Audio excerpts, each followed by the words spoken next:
So I'd like to start off my talk today with a quote. The flower that blooms in the face of adversity is the most beautiful flower of all. Can anyone guess what wise philosopher said that one? Well, it was the Emperor of China from Mulan. But that doesn't make it any less true. It's one thing to face adversity, but it's a whole other thing to rise despite it. When I was just 6 years old, I was diagnosed with a rare skin autoimmune disease called scleroderma. Essentially, it caused hard patches on my skin that plagued my right arm and even restricted joint movement.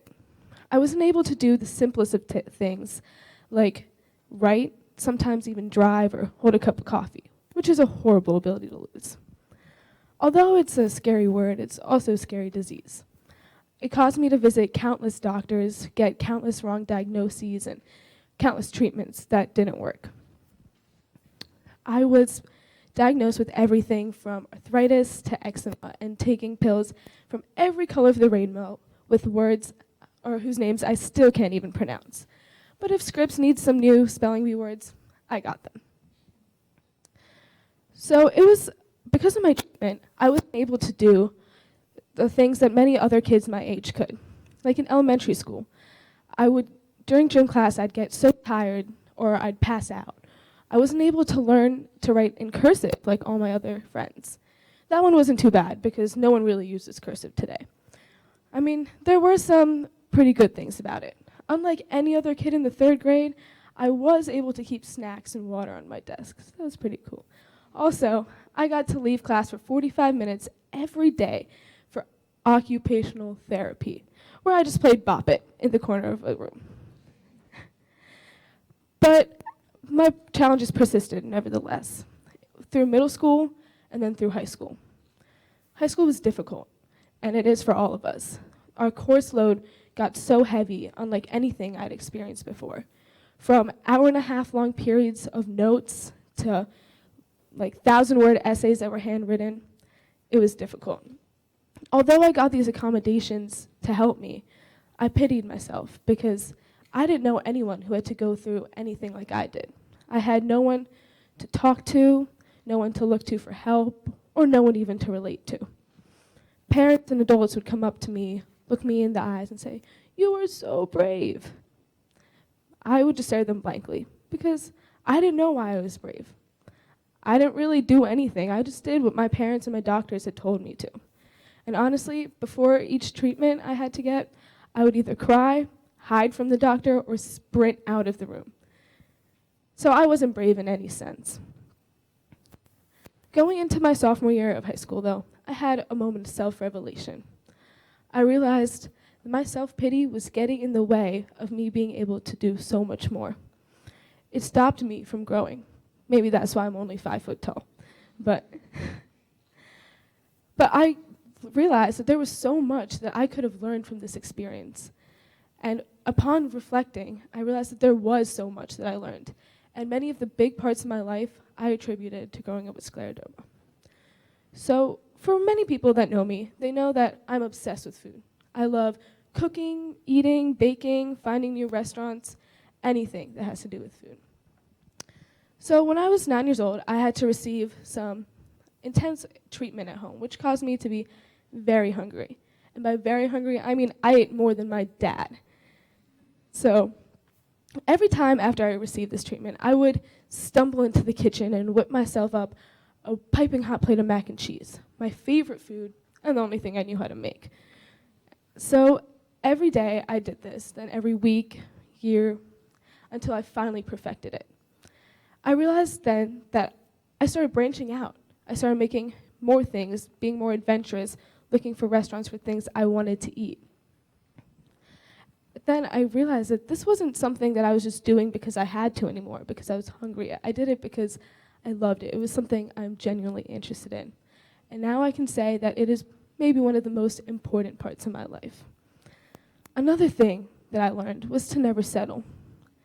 Never let anybody, not your peers, your parents, your doctors, tell you what you can or cannot do, because in the end, you're the one who sets the limits for yourself. So like I said, high school was very difficult. And I think I felt this huge change in my 10th grade biology class, where We had to take notes during every period and do multiple long, short answer questions.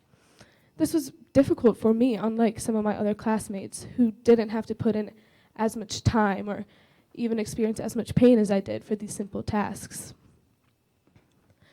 So I did what any other high schooler would do, and went home and learned how to write with my non-dominant hand.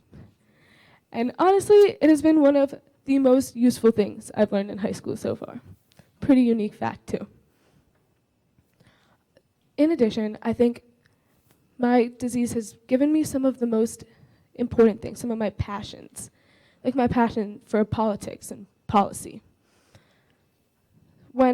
Every time I would go to the doctor, I remember that she would tell me that she had a new treatment for me. She would say, well, if this new treatment we can try. It works on arthritis, but it hasn't been tested on scleroderma.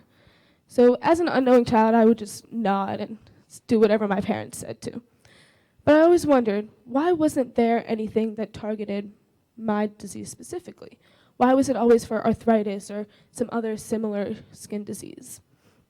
So when I grew older, I looked more into it. And I found that there was minimal funding for research, for medical research. So I joined an organization which is pushing for a bill to be passed to increase the amount of funding for fibrotic conditions, which are some conditions that create excessive tissue under the skin, like scleroderma or cystic fibrosis. It boggled my mind that that the government was prioritizing some other things over some diseases that could be very fatal. So I talked to my senator. I emailed him once, twice, multiple times until he responded. I figured out that a lot of these funds were being allocated to other parts, which were already very well funded.